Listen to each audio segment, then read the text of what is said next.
ल हिजो हामीले च्याप्टर 1 को छङ्गोमा पढेका थियौं। अब आज हामी त्यसको मिनिङहरु हेर्न गइरहेको छौं। ल सुरु गरौँ है त। यहाँनेरि हेर्न सक्नुहुन्छ छागी सोगे भनेको छागी भनेको आफ्नो, सोगे भनेको परिचय, आफ्नो परिचय क्या। त्यस अन्तर्गत चाहिँ के रहेछ त भनेर हेरौँ है। अब छागी सोगे भनेको आफ्नो परिचय, त्यो त हामीले थाहा पाइहाल्यौं। अब नारा भनेको चाहिँ देश। अब देशलाई चाहिँ नारा भन्दो रहेछ भनेर चाहिँ हामीले जान्नु पर्यो। इन्सा येजल भनेको चाहिँ अभिवादनको शिष्टाचार, जुन चाहिँ हिजो छङ्गोहुन्मामा थियो। अब साराम भनेको पछि मान्छे भन्ने बुझ्नु पर्यो। नुगु भनेको को भन्दा चाहिँ नुगुको प्रयोग गरिन्छ। सोक्सङ भनेको विशेषता, म्यङसा भनेको नाम, खक्सिकजक भनेको औपचारिक, नोफिदा भनेको चाहिँ उच्च हुनु अथवा धेरै हुनु। अनि अर्को रहेको छ यहाँनेरि मुन्जाङ भनेर वाक्यलाई भनिन्छ। मुन्जाङ चाहिँ अब विमुन ह्याङ भनेको चाहिँ प्रश्नको रूपमा भनेर भनिन्छ। अब खाथी भन्यो भने यसको उच्चारण चाहिँ खाथी नभएर खाची हुन्छ है। खाची भन्यो भने चाहिँ सँगै। अब आगी भन्यो भने बच्चा, ओरी भन्यो भने हाँस, सनसिङनिम शिक्षक, खुल्लोजा भनेको श्रमिक।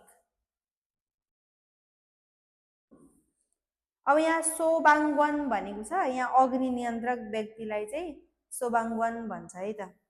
ल अब हामी फेरि यतापट्टि जाउँ। हानगुग भन्यो भने चाहिँ कोरियन भाषा, भन्ने बित्तिकै भाषा भन्ने बुझ्नु पर्यो। छिगपम्यङ भनेको पेसाको नाम, पेसाको नामलाई छिगपम्यङ भन्छ। अन्नु भन्यो भने कुन, इरुम नाम, छुअ कर्ता, नाथानेदा भनेको चाहिँ देखिनु, खेराबादा भन्यो भने चाहिँ जोड्नु, खेराबादा भन्यो भने जोड्नु। साङवाङ भनेको अवस्था, मारादा भनेको कुराकानी गर्नु, कुरा गर्नु। ससुलखा थोइदा भनेको ससुल्लगा थोइदा भन्यो भने वर्णन गर्दै जानु। सायोङआदा भनेको प्रयोग गर्नु। त्यस्तै यहाँनेरि छ अझै सायोङआदा प्रयोग गर्नुभयो। अब सुदा भनेको लेख्नु, लेख्नुलाई सुदा भन्दो रहेछ। अझै भनेको हिजो, हाक्सेङ भनेको विद्यार्थी। त्यस्तै वेसावन कम्पनीको कर्मचारी। अनि ख्यङछालगवन भनेको प्रहरी अधिकृत। खोङमुवन भन्यो भने सरकारी कर्मचारीलाई। छमवान भनेको पसले स्टाफ, पसले। खानुसा भनेको नर्स। उन्जनखिसा भनेको गाडी चालक। मोक्सु भनेको सिकर्मी। अनि त्यसपछि अबु भनेको माछा मार्ने मान्छे। छ भनेको म, ने भनेको हजुर, खुताक थुरिदा भनेको चाहिँ अनुरोध गर्नु, फेप्ता भनेको भेट्नु, तारा भनेको अनुसार। त्यस्तै यहाँ रहेको छ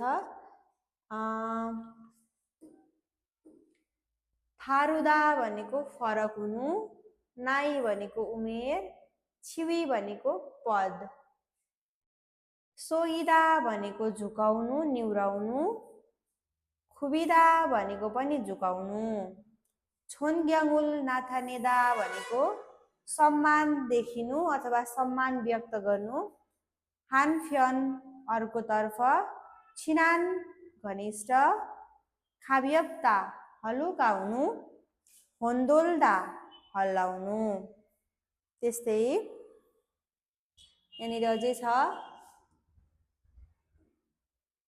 सिगान भनेको समय, आछिम बिहान, छन्यक साँझ, खोङजगिन औपचारिक अथवा फर्मल, छुरो भनेको प्राय, वल्सिन साँच्चै। त्यस्तै यहाँनिर ओरुन्फाल भनेको छ, यो चाहिँ दायाँ हातको पाखुरा भन्ने बुझिन्छ। अब यतापट्टि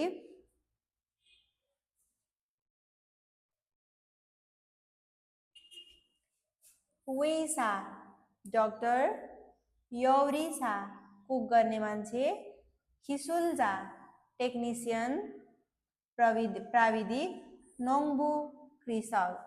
सी भन्यो भने चाहिँ जी, आनियो होइन, अनि त्यसपछि छाल भन्यो भने राम्रो।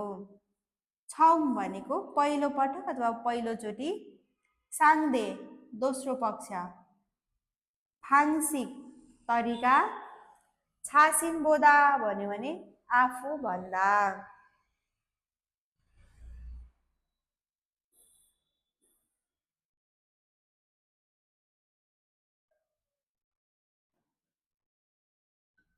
मान्था धेरै हुनु, खोगे शिर, खोयाङ गाउँ, थेयानको बारेमा भन्नुहुन्छ। छे सु छ भन्यो भने इसारा, अरिदा उमेर भर्खरको हुनु अथवा सानो हुनु, सोन हात, थुल्दा उचाल्नु अथवा पैसा तिर्नुमा पनि थुल्दाको प्रयोग गरिन्छ। फान्गा उमुल भनेको चाहिँ खुसी, साङ्वान अप्सी भनेको सम्बन्धित नहुनु क्या, जति बेला पनि भन्न खोजेको हो। त्यस्तै यहाँ माथि